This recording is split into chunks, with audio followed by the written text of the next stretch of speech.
Hi guys, I hope you're doing really well. My name is Sarah and welcome to What the Horror, the channel where we talk about horror movies old and new.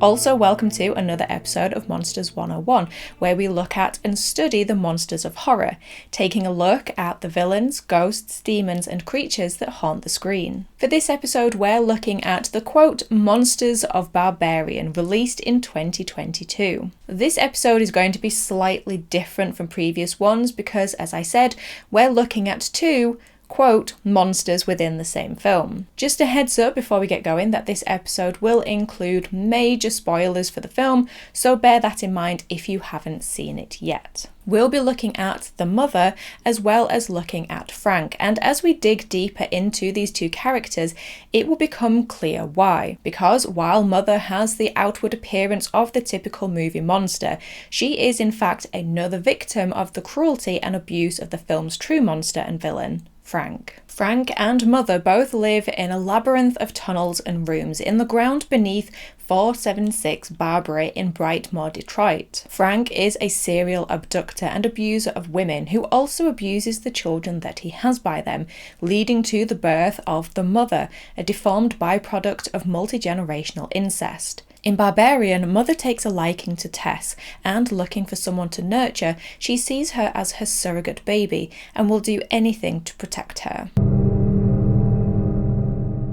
Barbarian was written and directed by Zach Cregger. He was inspired after reading the non-fiction book The Gift of Fear, written by Gavin de Becker. The book talks about how people should learn to trust their biological gut instinct by learning to recognize warning signs and precursors to violence. Gavin de Becker believes that by noticing events and behaviours that often precede acts of violence, we can better predict violence before it occurs. Cregger apparently cites a particular section of the book that encourages women to trust their intuition and not ignore those subconscious red flags that arise in day-to-day interactions with men. The screenplay itself began with him writing a 30-page scene that incorporated as many red flags for a woman in one particular situation as possible. This scene went on to be the opening of Barbarian, where Tess arrives at the Airbnb and meets Keith. But not wanting the story to become predictable, he went on to write the twist and introduced other characters, including AJ, the owner of the house in Barbary, the mother, a monster revealed to be a victim, and Frank, the previous owner of the house, and essentially the creator of all the events that occur. When designing the look of the mother character, Zach Cregger wanted to hide the twist that she was not in fact the real monster of the film from the audience. And he did this by hiding the reveal behind her shocking and almost grotesque appearance. The inspiration for the look of Mother came from a copy of Beowulf that he had as a kid. In particular, one illustration of Grendel's mother, an image that had a big impact on Cregger as a child and stuck with him. Cregger apparently wanted to create the same reaction from the audience towards the mother as he had had towards the illustration years earlier. Mother is played by Matthew Patrick Davis, who had previously only worked in TV series. According to Davis, the original creation was bordering on a little cartoonish due to the strange proportions of the body, but with Cregger and Davis working together and taking on board each other's feedback, they eventually found a look that they were happy with. For Matthew Davis to become Mother, instead of wearing an all-over bodysuit, he would essentially be naked with some applications and prosthetics on certain parts of his body. This included a headpiece, excluding the nose and mouth, which are his, a wig, false teeth to change the shape of his mouth, long nails, and contact lenses. The makeup team would also enhance the look by using body paint, adding in scars, and covering him in dirt. According to Matthew Patrick Davis, the creative team learned early on that the makeup and prosthetics looked the best after being applied and would film around that, getting any close-up shots early before movement and sweat had allowed seams to become more visible on him. According to Cregger, the original prosthetic design for Mother was too subtle and made her appear more sympathetic from the beginning, so the design adapted to allow the audience to believe that Mother was the monster of the movie. Little is known about Frank's history prior to the 1980s, including his surname, his age, or where he was born. But during the 80s, we know that he lives at 476 Barbary Street in Brightmoor, Detroit. From his appearance, we can guess at an age of approximately 40 or 50 years old. Frank lived on Barbary Street while it was in a stage of evolving from a vibrant, cared for, and fully inhabited neighborhood to being one that was falling apart in the economic crisis. One of Frank's neighbors informs him that he and his wife are selling up and leaving because he believes, quote, the neighborhood is going to hell. But Frank tells his neighbor that he isn't going anywhere. But the truth is he can't go anywhere because of the secret he keeps hidden behind his front door. Because while Frank has been living in Detroit, he has spent years abducting and assaulting women in the area, keeping them locked up in the tunnels and rooms he built under his house. It is unclear when Frank built this underground lair, but the depth and complexity of it means that we can assume it was a project conducted over many years. The underground tunnels seem to have begun as one corridor and room hidden in the walls of his basement, but as his attacks continued and mounted up, Frank was forced to expand the space. To prevent his actions being discovered, Frank held the women captive in the maze of tunnels and rooms for years, presumably for the rest of their lives or until he killed them. He also held the resulting children in the tunnels and then assaulted the girls, which led to the birth of Mother. Mother was born in the house and by 2022 had lived there for around 40 years, so we know that she was born in the 1980s. In fact, Mother could have been the birth that Frank was preparing for during the flashback where he ventures to the store to buy provisions for a home birth. This information is provided by Andre, a local homeless man who knows the history of the house. He tells AJ and Tess that Frank would bring women down there in the basement and started making babies with them, and then he had babies with the babies. Andre explains it as, you make a copy of a copy of a copy and you end up with something like that. Mother grew up in the house, only leaving its walls during the dark of night, searching for someone to nurture and care for like a baby of her own. Mother's appearance is that of a severely deformed woman due to generations of incest. She is tall, almost 7 foot, but with a thin build. Her skin is pale and covered in dirt. She has long, fine black hair that is balding on her head and long, dirty fingernails. Her eyes are yellow and sunken with no eyebrows framing them, and her mouth is misshaped with only a few rotten teeth sticking out. Mother appears to have been left with no guidance or help with care and hygiene. She doesn't wear clothes, cut her nails, or brush her teeth, as evidenced by her appearance. Mother is also for the most part non-verbal, with only 1 or 2 words in her vocabulary, including baby and boop, words we can assume that she's learnt from the video. While her looks can be shocking, her personality doesn't completely match this outward appearance. Mother is in some ways quite childlike in her behaviour, having never been able to mentally develop in a healthy way. She also seems unable to perceive certain threats and dangers. We see this when she jumps off of the top of the water tower to save Tess, and again when she has no reaction to the gun Tess holds up to her. This can be explained by the sheltered life she has lived within the tunnels, but she does know what fear is, as we see that she is scared of Frank. As a lot of, if not all of the women held by Frank ended up as mothers, with parenting tools and videotapes lying around, Mother developed an obsessive desire to have a baby herself. This is what she is wanting out of Tess and AJ, and we can assume other people, as we know that she leaves the house at night and has perhaps taken other people back to the house to nurture. While Mother is aggressive and brutal, at times there is a caring side to her. A lot of the aggression and kills come from her wanting to protect her baby. But we'll cover that more in the next section. We see Mother trying to care for Tess and AJ as she attempts to bottle feed them, and then when AJ refuses, she takes him and forces him to breastfeed. Sure, this is an assault on AJ, but Mother's intentions are to feed him, to nurture him. This aggressive reaction to AJ not doing as she wants could have been modelled to her by Frank over the years in how he treated the other women and the other children. And Mother has a far stronger moral compass at times than some of the men in the film, as we see when she jumps off the water tower to save Tess. Her actions are driven by wanting to protect someone else, in stark contrast to AJ pushing Tess off the tower in order to save himself. Frank is an abusive, perverted, and dangerous man. He is driven by his own desires at the cost of other people's safety and well-being. He captures and holds women for years at a time for the sole purpose of his own pleasures. We can tell Frank has little regard or respect for the women he captures from the way that he treated them. He dehumanizes them and removes any dignity or identity from them. Not only does he attack them, but while he has no use for them, he keeps them locked in dog cages. And he also videotapes the attacks, labeling the VHS tapes, which he kept as souvenirs, with sometimes names but mostly physical descriptions or characteristics of them. The videotapes also show a level of sadistic pleasure that Frank takes in hurting the women as he replays the pain he caused by rewatching the tapes later. Frank is also calculated.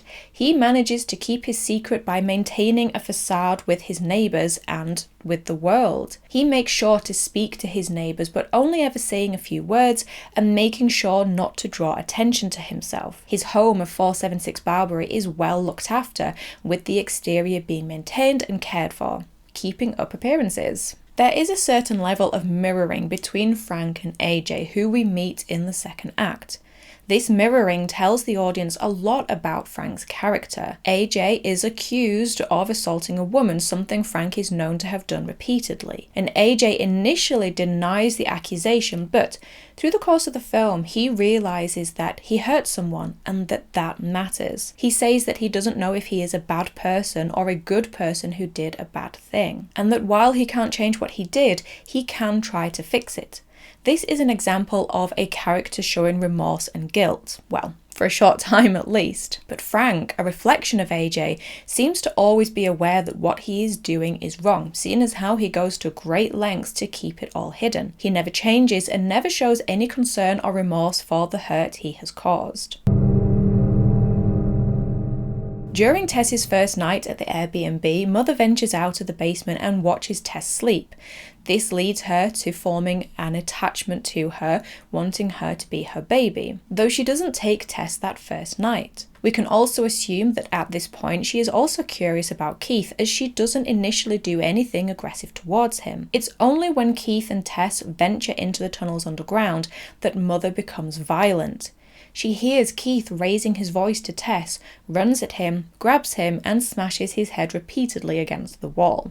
It's pretty gnarly. Mother killing Keith is not only our shocking introduction to her, but also an act of protection towards Tess. Mother kills in various ways, using her own bare hands as her weapons. The deaths are always quick and brutal. We also see Mother kill Andre by ripping his arm off and beating him with it. She then kills AJ by pushing her thumbs into his eyes and ripping his head open. But both kills are again driven by her perceived need to protect her baby. Mother, like Frank, also holds people down in the tunnels. She captures them and keeps them in a pit with a metal gated lid over it. Her intention to hold them is, again like Frank, for her own pleasure. She wants to have a baby and captures people to force them to play that role. But unlike Frank, Mother tries to care for the people she has captured, cuddling them and feeding them milk from a bottle. Frank's pattern for capturing a victim is that he spots a woman out and about, follows her home and watches to check the situation. This is clearly a tried and tested operation performed many times before, evidenced by the fact that he keeps work overalls and a toolbox in his boot. He dresses in the overalls to gain entrance to the woman's house by pretending to investigate reports of power outages. Once in the house, he unlocks the window in the bathroom with the intention of returning later. The brazen confidence in which he does this highlights that this is a ritual for him. When AJ discovers Frank's room, he also finds shelves lined with multiple VHS tapes, all labelled with either women's names or a physical description. While AJ doesn't exactly have a thorough look, at a glance there appears to be around 40 tapes, so we can guess that there have been a minimum of 40 victims in terms of captured women. That isn't including the victims that are the children. Frank keeps the women locked up in the tunnels of the basement, keeping them in small cages, only letting them out to satisfy his desires. He takes them to a room containing a bed and a video camera and films his attacks on them. And from the noises heard on the tape played by AJ and the bloody handprints on the walls of the room, we can infer that Frank physically attacks them as well as assaulting them. The bloody handprints could even be evidence of Frank having killed the women. We never actually see Frank kill anyone, and there is no visual evidence that he did kill the women he captured. However, we know he captured potentially 40 women and had children by some of them, so where are they all? We see no sight of another person down in the tunnels, so perhaps Frank killed the women and children, or they died from neglect. We never actually see all of the rooms and tunnels under the house, so there could be a room where the bodies are buried. We know for a fact that Keith was killed in the tunnels, yet 2 weeks later when AJ ventures down into them, we don't see Keith's body. So Mother or Frank must have moved him somewhere. As we've mentioned earlier, Frank and Mother live at 476 Barbary Street in Brightmoor, Detroit. The house is the only maintained and inhabited house on the street and the surrounding area. Brightmoor had originally been a community of inexpensive houses built for people working in the auto trade, but ended up being one of the hardest hit communities in the city of Detroit, suffering from an economic crisis. Houses were gradually abandoned and Brightmoor became an epicenter for drug activity and the homeless. Frank, unlike his neighbours, stayed in the house but eventually moved into the labyrinth of tunnels in the basement permanently. Back in the 1980s, the house was well kept, outside and in, but Frank seemed to use the upstairs as a storage area and spent most of his time in the basement, switching the usual roles of the levels of the house. Eventually, although it's unclear how and when, AJ would buy the house and rent it out on Airbnb. AJ was unaware of the existence of the tunnels beneath the basement, perhaps having bought it without actually having visited the property. In the basement, there is a door concealed, hidden to look like it's part of the wall. The door is opened through the use of a pulley rope and leads to a corridor with one room off of it. The room has no windows. It contains a wire bed frame and dirty mattress, a bucket on the floor, and a video camera on a tripod. At the end of the corridor, there is another door that opens onto a staircase leading down to another level under the house. This lower level is created by a web of tunnels and rooms that have been carved out of stone and supported by wooden beams. There is a small area containing dog cages and another room containing the pit which Mother keeps Tess and AJ in. Mother's room is lit with a pink glow, contains a wire bed frame and dirty mattress and blankets on the floor. And the only standout item in it is a TV with a built-in VHS player, which Mother watches a parenting video on. Frank's room seems to provide far more human comforts, if you can call it that. He has a wooden bed frame with pillows and duvets. He has a desk with a lamp, a bedside table, food and drink provisions, and he also has pieces of clothing left from the women that he has captured. While Frank and Mother both live down in the tunnels, they do not appear to spend time together. We see this when Mother backs away from the door to Frank's room. Her fear of him and his neglect keep them living separate lives. By the time AJ discovers Frank, it appears as though he is now bedridden and so probably doesn't leave the confines of his room, while we learn from Andre that Mother is known to leave the house at night in the cover of darkness. As both Frank and Mother are human, they are vulnerable and killable. However, this isn't necessarily an easy task in either case. Frank is a tall man and was able to overpower and capture multiple women, so in his youth it would have probably been harder to defeat him. But in his old age and bedridden state, he is made incredibly vulnerable and has only prevented Mother from killing him by instilling fear in her. But once AJ discovers his secret and says that he's going to report it to the police, Frank ends his own life, not through guilt, but through not wanting to pay for his crimes. Like Frank, Mother is killable, but as she stands at nearly 7 feet tall and seems to possess superior human strength, as evidenced by her surviving a fall from the water tower and being able to rip a human head open, being able to kill her is not an easy task. When AJ pushes Tess off the water tower to distract Mother, and answering his earlier question of is he a bad person or a good person who did a bad thing, Mother is injured in the fall, but it doesn't kill her. It is instead Mother being distracted by Tess and letting her guard down that ultimately leads to her meeting her end at the hands of Tess.